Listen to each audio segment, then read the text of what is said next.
کا نام بدل کے رکھ دیں گے، لوگ شراب پئیں گے اور اس شراب کا نام بدل کے رکھ دیں گے۔ اب آپ نے دیکھا ہوگا شراب کتنے قسم کی ہوتی ہے، انگریزی شراب ہوتی ہے، دیسی شراب ہوتی ہے، شراب کو جو ہے کتنے ناموں سے جانا جاتا ہے، یہ تو شراب پینے والے جانتے ہوں گے، لیکن ہوتی وہ بھی شراب ہے۔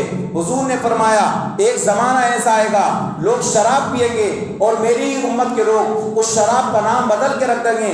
حضور فرماتے ہیں کہ ان پر باجا بجایا جائے گا اور وہ گانے گائیں گے، کیونکہ جب شراب آدمی پیتا ہے اس کو پتہ نہیں چلتا کہ میں گانا گا رہا ہوں یا نہیں گا رہا ہوں، میں ڈانس کر رہا ہوں یا نہیں کر رہا ہوں۔ حضور فرماتے ہیں کہ ایک زمانہ ایسا آئے گا کہ لوگ شراب پیتے ہوں گے لیکن اللہ کا عذاب ان کے اوپر نازل ہو جائے گا اور زمین پھٹ جائے گی اور وہ زمین کے اندر دھسا دی جائیں گے، اور میرے مصطفیٰ فرماتے ہیں کہ ان کی تھوتڑیوں کو سور میں تبدیل کر دیا جائے گا اور بندر میں تبدیل کر دیا جائے گا۔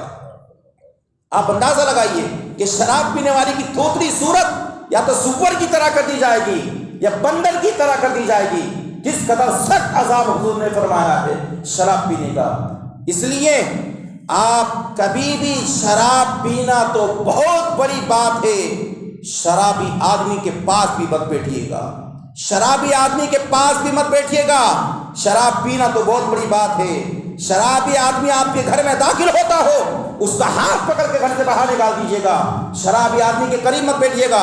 آپ اگر اپنی بیٹی کی شادی کرنا جا رہے ہوں پہلے تحقیق کیجیے گا کہ لڑکا کھاتا کیا ہے، لڑکا پیتا کیا ہے، کیا لڑکا بھنگ تو نہیں کرتا ہے، کیا لڑکا شراب تو نہیں پیتا ہے، کیا لڑکا ایسے کام تو نہیں کرتا جو نشے کی طرف لے کے جاتے ہوں، جو نشے کی طرف لے کے جاتے ہوں۔ یاد رکھنا جنہوں نے بھی اپنی بیٹیوں کو شرابیوں کے حوالے کیا ہے، یہ میرا اپنا تجربہ ہے، میں نے خود ایک کتاب لکھی ہے مسائل طلاق جس میں 56 صفحات پر مشتمل ہے، اس میں سب سے زیادہ اگر طلاق کے مسائل آئے ہیں تو ان ہماری اسلامی بہنوں کے آئے ہیں کہ جن کا خاوند شراب پیتا تھا، آیا نشے کی حالت میں طلاق دے دی، مارا طلاق دے دی۔ اور مسئلہ یہ ہے شوہر اگر اپنی بیوی کو نشے کی حالت میں طلاق دے تو طلاق ہو جائے گی، سمجھ میں آئی بات؟ تو شرابی اگر لڑکا ہو تو ہرگز اس کے نکاح میں اپنی بیٹی کو مت دینا، ہرگز مت دینا۔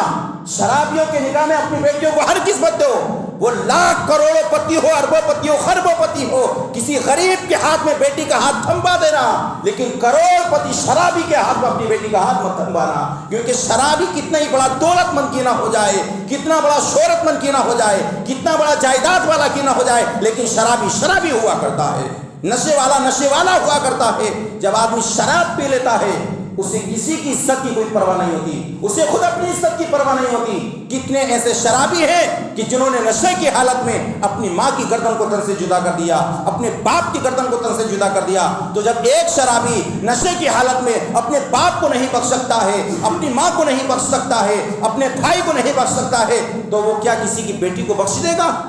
بتائیے آپ، کیا وہ کسی کی بیٹی کو بخش دے گا؟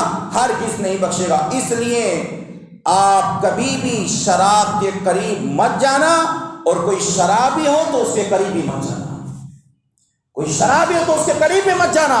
اگر آپ شادی کریں تو سب کو دعوت دینا، لیکن شرابی کو دعوت مت دینا، کیونکہ شرابی کی عادت ہے کہ شراب پیے بغیر وہ اپنی زندگی گزار نہیں سکتا۔ ہاں اگر آپ کو دکھ گیا کہ اس نے شراب پینے سے توبہ کر لی ہے اور اس نے اپنے آپ کو شراب سے روک لیا ہے تو پھر وہ ہمارا قریب ہے، آپ اس کو بٹھائیے، اس کو کھلائیے پلائیے۔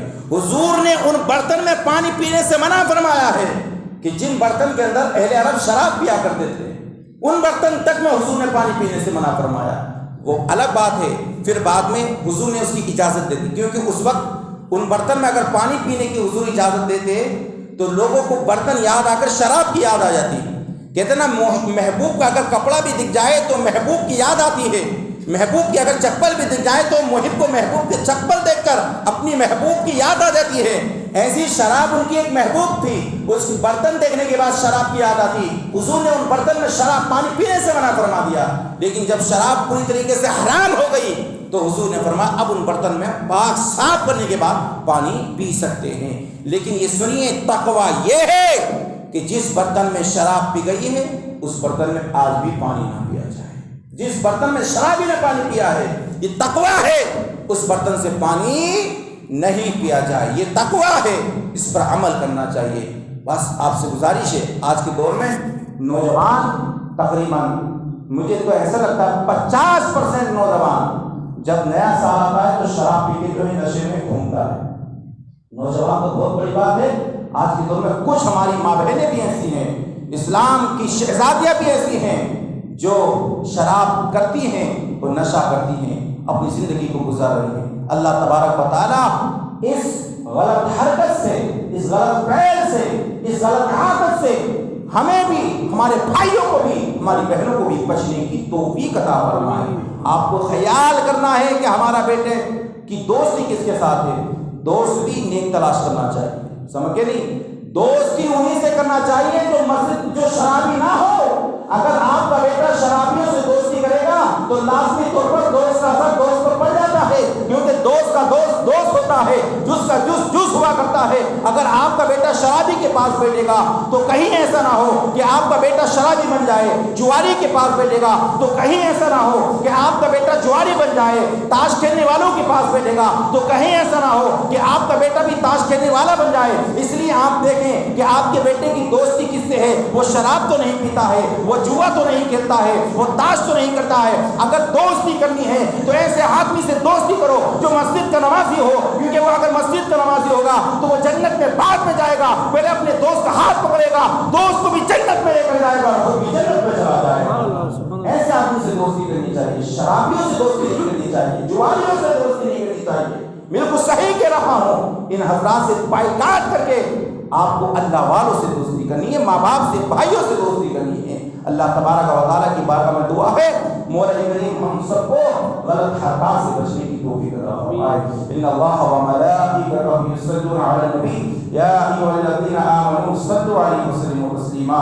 اللهم صل علی سیدنا و شفیعنا و حبیبنا و مولانا محمد مبارک وسلم صلاۃ و سلام علیک یا رسول اللہ صلی اللہ علیہ وسلم. سبحان ربک رب العزۃ عما یصفون وسلام علی المرسلین والحمد للہ رب العالمین. بحق